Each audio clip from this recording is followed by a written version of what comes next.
Welcome to Chaitra Vinod Kumar YouTube channel. ಎಲ್ಲರಿಗೂ ವರಮಹಾಲಕ್ಷ್ಮಿ ಹಬ್ಬದ ಆರ್ಥಿಕ ಶುಭಾಶಯಗಳು. ನಾನು ಮನೆಯಲ್ಲಿ ಯಾವುದೇ ರೀತಿ ಲಕ್ಷ್ಮಿಯನ್ನು ಕೂರಿಸಿಲ್ಲ. ಕಳಶ ಇಟ್ಟು ಎಣ್ಣೆ ಎಲ್ಲ ಇಟ್ಟು ಪೂಜೆ ಮಾಡಿದ್ದೀನಿ. ಆಲ್ರೆಡಿ ತಮ್ಮನೇಲಿ ನೋಡಿರ್ತೀರಾ. ಈ ವಿಡಿಯೋದಲ್ಲಿ ನಾನು ಏನೆಲ್ಲ ಕುಕ್ ಮಾಡಿದೆ ಮತ್ತೆ ನಾನು ಯಾವ ತರ ಕುಕ್ ಮಾಡಿದೆ ಅಂತ ನಿಮ್ಮ ಜೊತೆ ಶೇರ್ ಮಾಡ್ಕೊತಾ ಇದ್ದೀನಿ. ಇಲ್ಲಿ ಒಬ್ಬಟ್ಟು ಮಾಡೋಕೆ ನಾವು ಒಬ್ಬಟ್ಟನ್ನ ಪಾಕ ತೆಗೆದು ಮಾಡ್ತೀವಿ. ನಾನಿಲ್ಲಿ 1 ಪಾವಷ್ಟು ಬೇಳೆ ತೊಗೊಂಡಿದ್ದೀನಿ. ಯಾಕಂದರೆ ನಮ್ಮನೆ ಯಾರು ಅಷ್ಟು ಒಬ್ಬಟ್ಟೆಲ್ಲ ಇಷ್ಟಪಡಲ್ಲ. ಅದಕ್ಕೋಸ್ಕರ ಒಂದೇ 1 ಪಾವಷ್ಟು ಬೇಳೆ ತೊಗೊಂಡಿದ್ದೀನಿ. ಆ 1 ಪಾವು ಬೇಳೆನ ಫುಲ್ಲು ತೊಳೆದು ಎಲ್ಲ ಚೆನ್ನಾಗಿ ಬೇಯಿಸ್ಕೊಂಡು ನೀರನ್ನೇ ಬೇರೆ ಬೇಳೆನೇ ಬೇರೆ ಮಾಡಿಕೊಂಡು ಇದಕ್ಕೆ ನಾನು 3 ಅಚ್ಚು ಬೆಲ್ಲ ತೊಗೊಂಡಿದ್ದೀನಿ. 1 ಕಾಯಿ ತೊಗೊಂಡಿದ್ದೀನಿ. ನಾನು ಫಸ್ಟು ಸ್ವಲ್ಪ ಬೆಲ್ಲನ ಚೆನ್ನಾಗಿ ಕರಗಿಸ್ಕೊಂಡು ಪಾಕ ಎಲ್ಲ ತೆಗೆದ್ಮೇಲೆ ಆ 1 ಪಾವು ಬೇಳೆ ಹಾಕಿ 1 ತೆಂಗಿನಕಾಯಿ ಹಾಕಿ ತುರಿದಿರೋದನ್ನ ಆನಂತರ ಸ್ವಲ್ಪ ಏಲಕ್ಕಿ ಪುಡಿ ಹಾಕ್ಕೊಂಡಿದ್ದೀನಿ. ನಾನು ಇದನ್ನು ಅರ್ಧದಿಂದ ತೋರಿಸ್ತಾ ಇದ್ದೀನಿ. ಯಾಕೆಂದರೆ ಕ್ಲಿಪ್ಪಿಂಗ್ಸ್ ಅರ್ಧ ಮಿಸ್ ಆಗಿಬಿಟ್ಟಿದೆ. ಸೊ ಅದಕ್ಕೋಸ್ಕರ ನಾನು ಇದನ್ನು ಅರ್ಧದಿಂದ ತಿರ್ಗಾ ಮತ್ತೆ ರೀಶೂಟ್ ಮಾಡಿದ್ದಾಯಿತು. ಸೊ ಪ್ಲೀಸ್ ಕ್ಷಮಿಸಿ. ಚೆನ್ನಾಗಿ ಕುದ್ದಾದ್ಮೇಲೆ ಒಂದು ಬಟ್ಲಿಗೆ ತೆಗೆದು ಆರಿಸ್ಕೊಂಡಿದ್ದೀನಿ. ಎಲ್ಲ ಆರಿದ ನಂತರ ಮಿಕ್ಸಿಗೆ ಸ್ವಲ್ಪನೇ ಹಾಕೊಂಡು ರುಬ್ಕೋತಾ ಇದ್ದೀನಿ. ಇವಾಗ ಮೈದಾ ಕಲಿಸ್ಕೊತಾ ಇದ್ದೀವಿ. ಮೈದಾ ಸ್ವಲ್ಪ ಚಿರೋಟಿರುವೆ, ಆಮೇಲೆ ಒಂಚೂರು ಅರಿಶಿನ ಹಾಕ್ಕೊಂಡು ಚೆನ್ನಾಗಿ ಕಲಿಸ್ಕೊಂಡು ಸ್ವಲ್ಪನೇ ನೀರು ಹಾಕ್ಕೊಂಡು ನಮ್ಮಮ್ಮ ಕಲಿಸ್ಕೊಡ್ತಿದ್ದಾರೆ. ಯಾಕಂದರೆ ನಾನು ಈರುಳ್ಳಿ ಕಟ್ ಮಾಡಿದ್ದೆ, ಅದರಿಂದ ನಮ್ಮಮ್ಮ ಕಲಿಸ್ಕೊಡ್ತಾ ಇದ್ದಾರೆ. ಈರುಳ್ಳಿ ಕಟ್ ಮಾಡಿದ್ಮೇಲೆ ಮೈದಾ ಮಿದಿಯೋಕೆ ಹೋದರೆ ಅದು ಒಬ್ಬಟ್ಟು ಕ್ಲೀನಾಗಿ ಬರಲ್ಲ ಅಂತ ಅಂತಾರೆ. ಅದಕ್ಕೋಸ್ಕರ ನಮ್ಮಮ್ಮನೇ ಚೆನ್ನಾಗಿ ಮಿದ್ಕೊಟ್ಟಿದ್ದಾರೆ.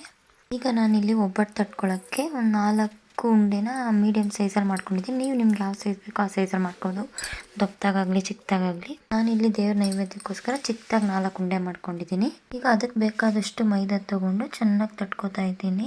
ಫುಲ್ಲು ಸುತ್ತ ರೌಂಡ್ ಶೇಪ್ ಬರೋಂಗೆ ತಟ್ಕೊಂಡು ಈಗ ಇದಕ್ಕೆ ಒಂದು ಹೂರಣ ಇಟ್ಟು ಫುಲ್ಲು ಸುತ್ತ ಕ್ಲೋಸ್ ಮಾಡ್ತಾಯಿದ್ದೀನಿ. ಎಲ್ಲೋ ಒಂದು ಸೈಡು ಇದಾಗ್ದಂಗೆ ಫುಲ್ ಸುತ್ತ ಕ್ಲೋಸ್ ಮಾಡ್ಕೊತಾ ಇದ್ದೀನಿ. ಈಗ ಸುತ್ತ ಕ್ಲೋಸ್ ಆದಮೇಲೆ ಅದನ್ನು ರೌಂಡ್ ಶೇಪ್ ಮಾಡಿ ಇಟ್ಕೊತಿದ್ದೀನಿ. ಈಗ ಆ ಪೇಪರ್ಗೆ ಸ್ವಲ್ಪ ಎಣ್ಣೆ ಹಾಕ್ಕೊಂಡು ಚೆನ್ನಾಗಿ ಇದು ಮಾಡ್ಕೊತಾ ಇದ್ದೀನಿ. ನಾವಿಲ್ಲಿ ಪೇಪರ್ನ ಕ್ಲೀನಾಗಿ ನೋಡಿ ತೊಗೋಬೇಕು, ನೈಸಾಗಿರೋದನ್ನ.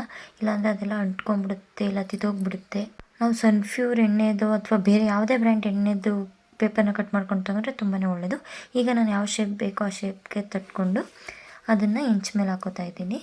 ಈಗ ಇಂಚ್ ಮೇಲೆ ಹಾಕ್ಕೊಂಡು 2 ಸೈಡು ಫುಲ್ಲು ರೋಸ್ಟ್ ಆಗೋ ಥರ ರೋಸ್ಟ್ ಮಾಡ್ಕೋಬೇಕು. ಒಂಚೂರು ಸೀದಂಗೆ ರೋಸ್ಟ್ ಮಾಡ್ಕೊಳ್ಳೋಣ. ಸೀದ್ರೆ ಒಬ್ಬಟ್ಟು ಅಷ್ಟು ಟೇಸ್ಟ್ ಸಿಗಲ್ಲ. ಸೊ ಕ್ಲೀನಾಗಿ ರೋಸ್ಟ್ ಮಾಡ್ಕೊಳ್ಳೋಣ. ಈಗ ನಾನು ಒಬ್ಬಟ್ಟು ಸಾರು ಮಾಡೋಕ್ಕೆ ನಾನಿಲ್ಲಿ ಒಬ್ಬಟ್ಟಿನ ಸಾರು ರುಬ್ಕೊಳ್ಳೋಕ್ಕೆ 1-2 ಟೊಮೊಟೊನ ಉದ್ದುದ್ದ ಕಟ್ ಮಾಡ್ಕೊಂಡು, ಹಾಗೆ ಒಂದು 3 ಈರುಳ್ಳಿ ತೊಗೊಂಡಿದ್ದೀನಿ. ಅದನ್ನು ಕೂಡ ಉದ್ದುದ್ದ ಕಟ್ ಮಾಡ್ಕೊಂಡು, ಒಂದು 2 ಗೆಡ್ಡೆಯಷ್ಟು ಬೆಳ್ಳುಳ್ಳಿ, ಒಂದು ಸ್ವಲ್ಪ ಜೀರಿಗೆ ನಾನಿಲ್ಲಿ ಸ್ವಲ್ಪ ಜಾಸ್ತಿ ಹಾಕ್ಕೊಂಡಿದ್ದೀನಿ. ಯಾಕೆಂದರೆ ಒಬ್ಬಟ್ಟಿನ ಸಾರಿಗೆ ಜೀರಿಗೆನೇ ಒಂದು ಸ್ವಲ್ಪ ಟೇಸ್ಟ್ ಕೊಡುತ್ತೆ ಚೆನ್ನಾಗಿ. ಹಾಗೆ ಒಂದು 5-6 ಕಾಳಷ್ಟು ಮೆಣಸು ಜಾಸ್ತಿ ಹಾಕೋಬಾರ್ದು, ಕಹಿ ಆಗಿಬಿಡುತ್ತೆ. ಸ್ವಲ್ಪ ಎಣ್ಣೆ ಹಾಕ್ಕೊಂಡು ಚೆನ್ನಾಗಿ ಕೆಂಪಗಾಗೋವರೆಗೂ ಹುರ್ಕೊಂಡಿದ್ದೀನಿ ನಾನು. ಇಲ್ಲೊಂದು 4 ಒಣಮೆಣ್ಸಿನ್ಕಾಯಿ ಮತ್ತು ಕೆಂಪಾಗಿರೋ ಹಸಿಮೆಣ್ಸಿನ್ಕಾಯಿ ತೊಗೊಂಡಿದ್ದೀನಿ. ಇದನ್ನು ಕೂಡ ಚೆನ್ನಾಗಿ ಹುರ್ಕೊಂಡಿದ್ದೀನಿ. ಹಾಗೆ ಈಗ ಒಂದು ಮಿಕ್ಸಿ ಜಾರ್ಗೆ ಒಂದು ಸ್ವಲ್ಪ ಕಾಯಿ ಹಾಕ್ಕೊಂಡು ಈಗ ನಾನು ಏನು ಹುರ್ಕೊಂಡಿದ್ದೀನೋ ಆ ಮೆಣಸಿನ್ಕಾಯಿ ಹಾಕೊಳ್ಳೋಣ. ಈಗ ಇಲ್ಲೇನು ಹುರ್ಕೊಂಡಿದ್ದೀನೋ ಟೊಮೆಟೊ, ಈರುಳ್ಳಿ ಅದನ್ನೆಲ್ಲನೂ ಕೂಡ ಚೆನ್ನಾಗಿ ಆರಿಸಿ ಮಿಕ್ಸಿ ಜಾರ್ಗೆ ಹಾಕ್ಕೊಳ್ಳೋಣ. ಟೊಮೊಟೊನ ಹುರ್ಕೊಂಡಿರೋದ್ರಿಂದ ಒಂದಿಷ್ಟು ದಪ್ಪು ಹುಣಸೆಹಣ್ಣು ಹಾಕೋತಾ ಇದ್ದೀನಿ. ಹಾಗೆ ಒಂದು 4-5 ಸ್ಪೂನಷ್ಟು ಸಾಂಬಾರು ಪುಡಿ ಹಾಕೋತೀನಿ.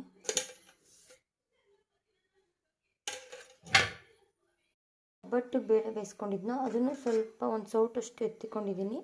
ಅದನ್ನು ಕೂಡ ಈ ಸಾಂಬಾರು ರುಬ್ಬಕ್ಕೆ ಹಾಕೋತಾ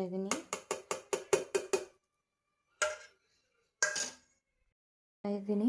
ಫುಲ್ಲು ನುಣ್ಣಗಾಗೋವರೆಗೂ ಚೆನ್ನಾಗಿ ರುಬ್ಕೋತಾ ಇದ್ದೀನಿ.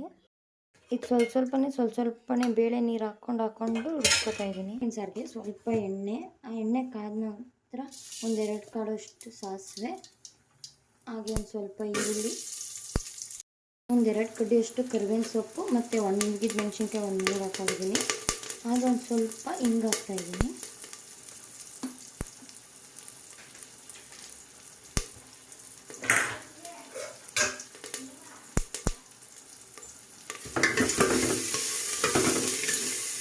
ಈಗ ನಾನು ಇದಕ್ಕೆ ನಾನೇನು ರುಬ್ಕೊಂಡಿದ್ದೀನೋ ಮಸಾಲೆ ಅದು ಹಾಕೋತಾ ಇದ್ದೀನಿ. ಈಗ ನಾನು ಇದಕ್ಕೆ ನಾನೇನು ರುಬ್ಕೊಂಡಿದ್ದೀನೋ ಮಸಾಲೆನ ಅದನ್ನು ಹಾಕ್ಕೊತಾ ಇದ್ದೀನಿ.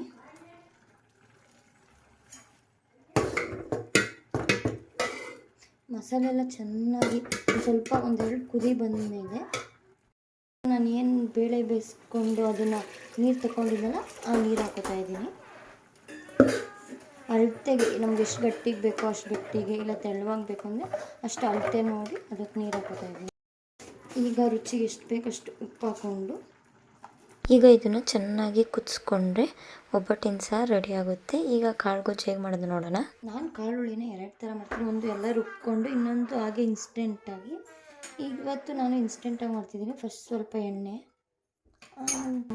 ಒಗ್ಗರಣೆಗೆ ಏನು ಮಾಡ್ಕೊಂಡ್ರೆ ಸಾಸಿವೆ ಮತ್ತು ಪಲಾವ್ ಐಟಮ್ಸ್, ಪಲಾವ್ ಎಲೆ, ಚಕ್ಕೆ, ಲವಂಗ, ಆಮೇಲೆ ಇದು ಓಂಕಾಳು ಮತ್ತು ಪಲಾವ್ಗೆ ಏನೇನು ಹಾಕ್ತೀವೋ ನಾವು ಅದನ್ನೆಲ್ಲ ಹಾಕ್ಕೊಡ್ತಾಯಿದ್ದೀನಿ.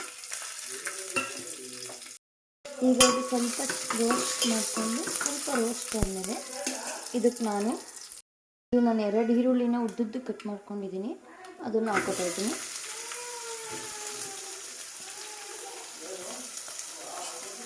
ನಾನು ಎಲ್ಲ ಕಮ್ಮಿ ಕ್ವಾಂಟಿಟಿಯಲ್ಲಿ ಮಾಡ್ಕೊತೀನಿ, ಯಾಕೆಂದರೆ ನಮ್ಮ ಮನೆಯಲ್ಲಿ ಇರೋದೇ 4 ಜನ, ಅಷ್ಟಾಗಿ ಮಿಕ್ಕಿದ್ರೆ ಯಾರು ತಿನ್ನೋದಿಲ್ಲ. ಅದಕ್ಕಾಗಿ ನಾನು ಸ್ವಲ್ಪನೇ ಮಾಡ್ಕೊತಾ ಇದ್ದೀನಿ.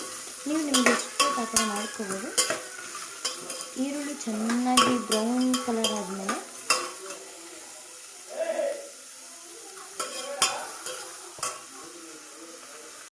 ಈಗ ಈರುಳ್ಳಿ ಸ್ವಲ್ಪ ಬ್ರೌನ್ ಆಗಿದೆ. ಈಗ ನಾನು 2 ಟೊಮೊಟೊ ತೊಗೊಂಡಿದ್ದೀನಿ, ಆ ಟೊಮೊಟೊನ ಹಾಕೋತಾ ಇದ್ದೀನಿ.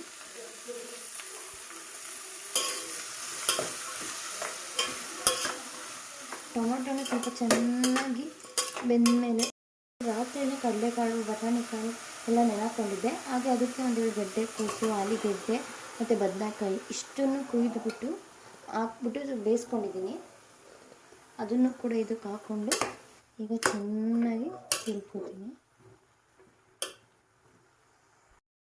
ಈಗ ಚೆನ್ನಾಗಿ ಫುಲ್ಲು ಮಿಕ್ಸ್ ಮಾಡ್ಕೊಳ್ಳೋಣ ಒಂದು ಕಡೆಯಿಂದ. ಈಗ ಇದಕ್ಕೆ ನಾನು ಸ್ವಲ್ಪ ಗರಂ ಮಸಾಲ ಹಾಕೋತಾ ಇದ್ದೀನಿ, 1-2 ಸ್ಪೂನಷ್ಟು. ಹಾಗೆ ಒಂದು ಸ್ವಲ್ಪ ಅರಿಶಿನ, ಹಾಗೆ ಒಂದು ಸ್ವಲ್ಪ ಧನಿಯಾ ಪುಡಿ,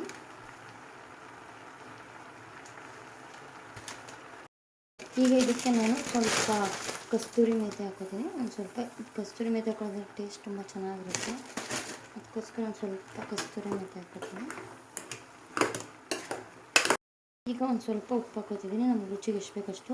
ಆಗಲೇ ಕಡಲೆಕಾಳು ಬೇಯಿಸ್ಕೊಂಡಾಗ ಸ್ವಲ್ಪ ಹಾಕ್ಕೊಂಡಿದ್ದೆ, ಅದಕ್ಕೋಸ್ಕರ ಇಲ್ಲೊಂದು ಸ್ವಲ್ಪ ಹಾಕೋತಾ ಇದ್ದೀನಿ. ಈಗ ಸ್ವಲ್ಪ ಕೊತ್ತಂಬರಿ ಸೊಪ್ಪು, ಹಾಗೆ ಸಬ್ಸಿಗೆ ಸೊಪ್ಪು, ನಾನೇನು ಸಣ್ಣದಾಗಿ ಹಚ್ಕೊಂಡಿದ್ದೀನಿ, ಕೊತ್ತಂಬರಿ ಸೊಪ್ಪು, ಸಬ್ಸಿಗೆ ಸೊಪ್ಪು, ಹಾಗೆ ಕಾಯಿ, ಇದಿಷ್ಟನ್ನು ಹಾಕ್ಕೊಂಡು ಚೆನ್ನಾಗಿ ತಿರುಗಿಸ್ಕೊತೀನಿ.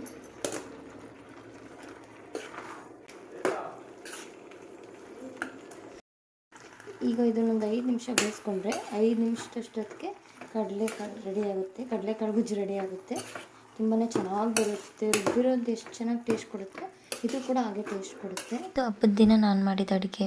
ಇದು ನೆಕ್ಸ್ಟ್ ಡೇ ಕಂಟಿನ್ಯೂಷನ್ ವ್ಲಾಗ್ ಆಗಿರುತ್ತೆ. ಇವತ್ತು ನಮ್ಮನೆ ಶ್ರಾವಣ ಶನಿವಾರ ಆಗಿರೋದ್ರಿಂದ ನಾವು ಶ್ರಾವಣಕ್ಕೆ ಯಾವುದೇ ಥರ ನಾನ್ ವೆಜ್ ಮಾಡಲ್ಲ, ವೆಜ್ಜೇ ಮಾಡೋದು. ಮತ್ತೇನು ಕುಕ್ ಮಾಡಿದ್ದೀನಿ ಅಂತ ತೋರಿಸ್ತೀನಿ. ಹೆಸರು ಕಾಳು ತೊಗೊಂಡು ಇದನ್ನು ಸ್ವಲ್ಪ ಬಿಸಿ ಮಾಡ್ಕೊತಿದ್ದೀನಿ, ಸ್ವಲ್ಪ ಬೆಚ್ಚಗಾಗಂಗೆ ಇದನ್ನು ಹುರ್ಕೋತೀನಿ. ಈಗ ಇದು ಬೆಚ್ಚಗಾಗಿದೆ, ಸ್ಟವ್ ಕಮ್ಮಿ ಮಾಡಿಕೊಂಡು ಒಂದು ಪ್ಲೇಟ್ಗೆ ಹಾಕೊಂಬಿಡೋಣ. ಹಾಗೆ ಇಲ್ಲಿ ಅದೇ ಪ್ಯಾನಿಗೆ ಒಂದು ಸ್ವಲ್ಪ ಶಾವಿಗೆ ಹಾಕೋತಾ ಇದ್ದೀನಿ.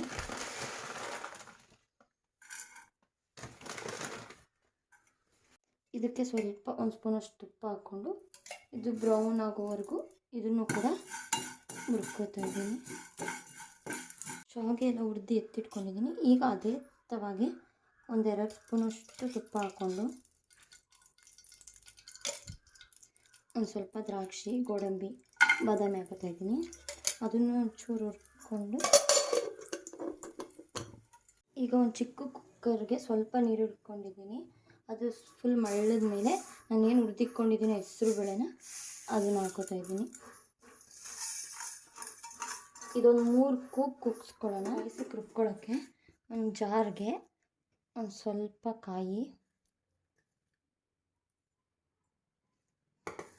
1-2 ಏಲಕ್ಕಿ, ಹಾಗೆ ಒಂದು ಸ್ವಲ್ಪ ಕಡಲೆ, ಹುರ್ಗಡ್ಲೆ, ಸ್ವಲ್ಪ 1-2 ಸ್ಪೂನಷ್ಟು, ಒಂದು ಸ್ವಲ್ಪ ಗಸಗಸೆ, ಅರ್ಧ ಗಸಗಸೆ, ಇದಿಷ್ಟನ್ನು ಹಾಕ್ಕೊಂಡು ಚೆನ್ನಾಗಿ ರುಬ್ಕೊಳ್ಳೋಣ. ಪಾಯಸ ಮಾಡೋಕ್ಕೆ ಒಂದು ದಬ್ಬರೆ ಇಟ್ಕೊಂಡಿದ್ದೀನಿ, ಅದಕ್ಕೆ 1-2 ಲೋಟದಷ್ಟು ನೀರು ಬಿಟ್ಕೊಂಡಿದ್ದೀನಿ. ಈಗ ಅದಕ್ಕೆ ಒಂದು ಅಚ್ಚಷ್ಟು ಬೆಲ್ಲ ಹಾಕ್ಕೋತಾ ಇದ್ದೀನಿ. ಈಗ ಒಂದು ಸ್ವಲ್ಪ ಚೆನ್ನಾಗಿ ಕನಿಕೋಬೇಕು. ಈಗ ಬೆಲ್ಲ ಎಲ್ಲ ಕನಗಿದೆ. ಇದಕ್ಕೆ ನಾವು ಏನು ಬೇಯಿಸ್ಕೊಂಡು ಇಟ್ಕೊಂಡಿದ್ದೀನೋ ಆ ಹೆಸರುಬೇಳೆ,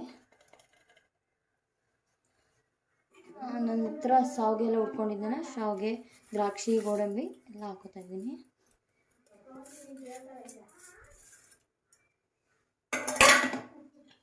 ಈಗ ನಾನೇನು ರುಬ್ಬಿಟ್ಕೊಂಡಿದ್ದೋ ಕಾಯಿ, ಗಸಗಸೆ, ಕಡಲೆ ಎಲ್ಲ ಅದನ್ನೆಲ್ಲ ಚೆನ್ನಾಗಿ ಹಾಕ್ಕೋತಾ ಇದ್ದೀನಿ.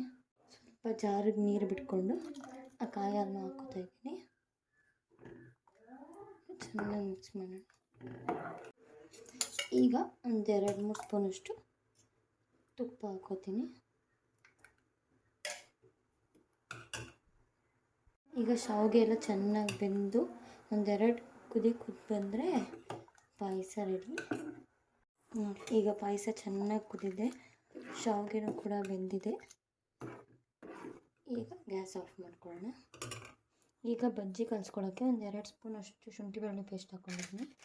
ಹಾಗೆ ಒಂಚೂರು ಧನಿಯಾ ಪೌಡರ್, ಒಂದು ಸ್ವಲ್ಪ ಗರಂ ಮಸಾಲೆ,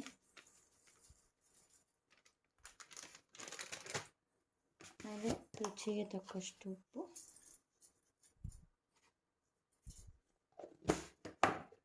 ಸ್ವಲ್ಪ ಖಾರದ ಪುಡಿ,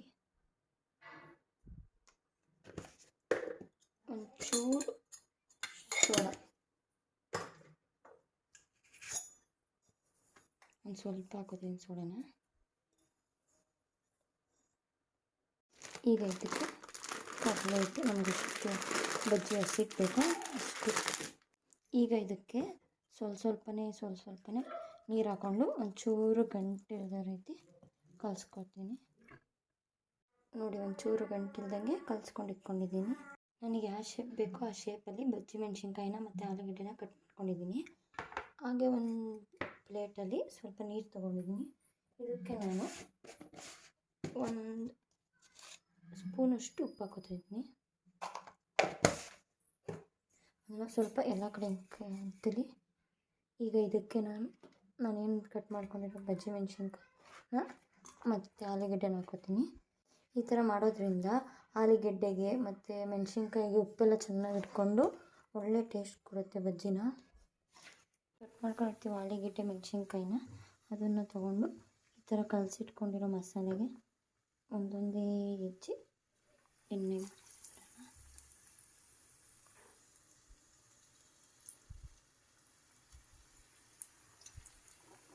ನೋಡಿ. ಈಗ ಇದು ಫುಲ್ಲು ಬ್ರೌನ್ ಕಲರ್ ಆಗಿದೆ. ಈಗ ಯಾವಾಗ ಇದು ಬ್ರೌನ್ ಆಗಿ ಬೆಂದಿದೆ ಅಂತ ಗೊತ್ತಾಗುತ್ತೋ ಆಗ ಇದನ್ನು ಎತ್ಕೊ.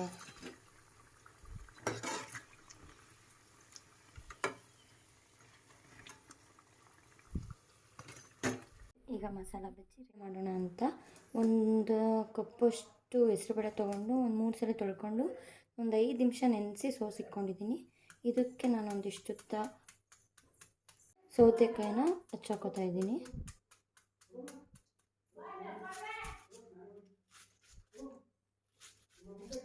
ಈಗ ಇದಕ್ಕೆ ಒಂದು ಚಿಕ್ಕ ಕ್ಯಾರೆಟ್ ತೆಗೆದು ಹಾಕೋತೀನಿ.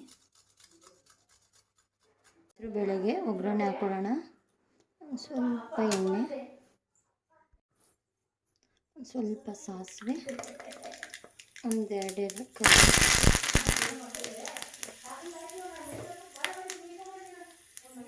ಒಂದು 3 ಹಸಿಮೆಣಸಿನ್ಕಾಯಿ, ಹಾಗೆ ಒಂದು ಸ್ವಲ್ಪ ಇಂಗು.